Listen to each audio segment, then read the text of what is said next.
Good day mga pade at panibagong araw na naman. Ang project po natin dito mga boss ay isang custom design na black and gray.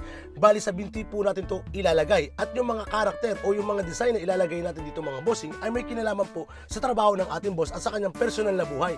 Bali dito mga boss, nakalimutan ko lamang po kung ano ibig sabihin ng gear, pero ito po yung kanyang trabaho. Tapos naglagay tayo dito ng yin yang para sa balance at meron po dito mga puno-puno kung nakikita yung design natin, di ba mga bossing? Dahil isa pong nature lover ang ating bossing.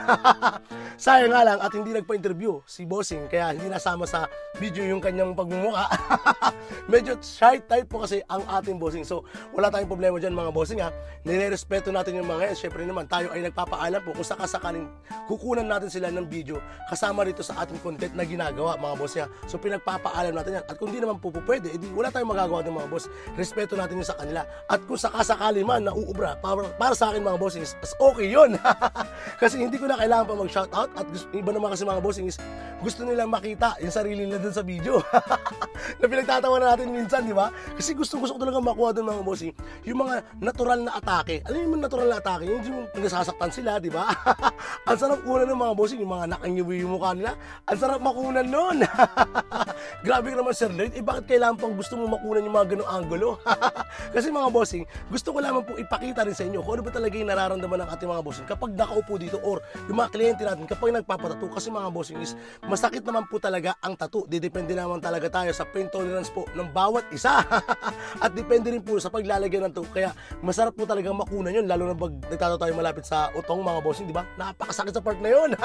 At talagang ngingiwi ka ron mga bossing at hindi mo yun may iwasan.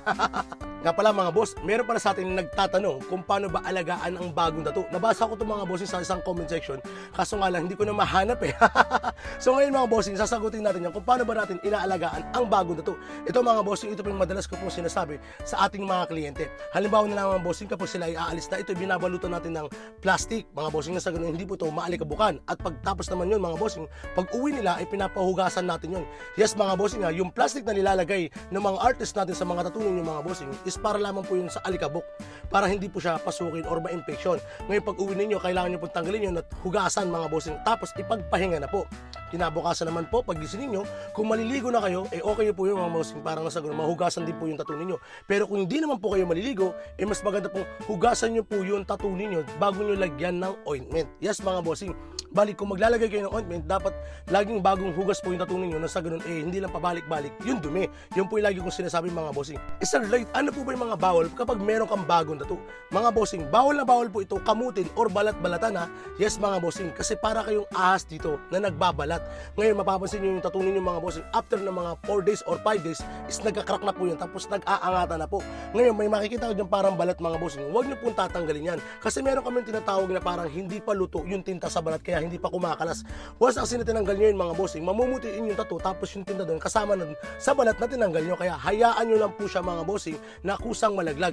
Lagi po yung binibili ng mga tattoo artist natin na wag nyo po itong kakamutin mga bossing. At kung sakasakali naman pong makate mga bossing, tapik-tapikin nyo lang or hugasan nyo ng malamig na tubig na sa ganun, mawala po yung pangangate. Ibig sabihin lamang po ng pangangate mga bossing is tanda na po yun na nagbabalat na po o malapit na po magbalat ang inyong mga tattoo. At ngayon naman po, para naman po tumagal yung buhay ng mga tinta natin sa balat mga bossing, is iwasan nyo po yung rektang araw ha.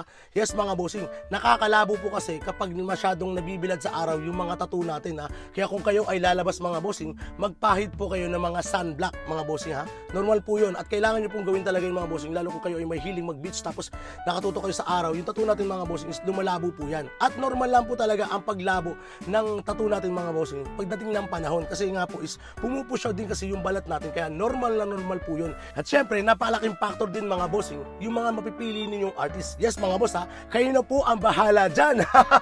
Kayo po ang may karapatang mamili kung sino pong gagawa ng inyong mga disenyo sa balat. Nasa sa inyo po nakasalalay ang mga bossing ha, tandaan nyo po yan. At nga pala mga bossing, meron pala tayo ditong mga co-artist na kung sakasakaling minimum lamang po ipapagawa ninyo, kayang-kaya na yan ang aking mga co-artist. At kung sakali namang gusto nyo ng malaking pyesa, yes mga boss, kung gusto nyo ng malaking pyesa is kayang-kaya rin po yan ng aking mga co-artist. Na kung sakali bang hindi ko kayo mabigyan ng schedule mga bossing, andyan na po yung aking mga co-artist na handang umalalay. So ito pala ang ating finished product mga boss. At tutulog 4 hours, o diba? Grabe ang tibay ni Sir. Saludo sa iyo Sir ha. Sa may katanungan, message lang po sa ating Facebook page na Tattoo. Yun lamang po. Maraming salamat!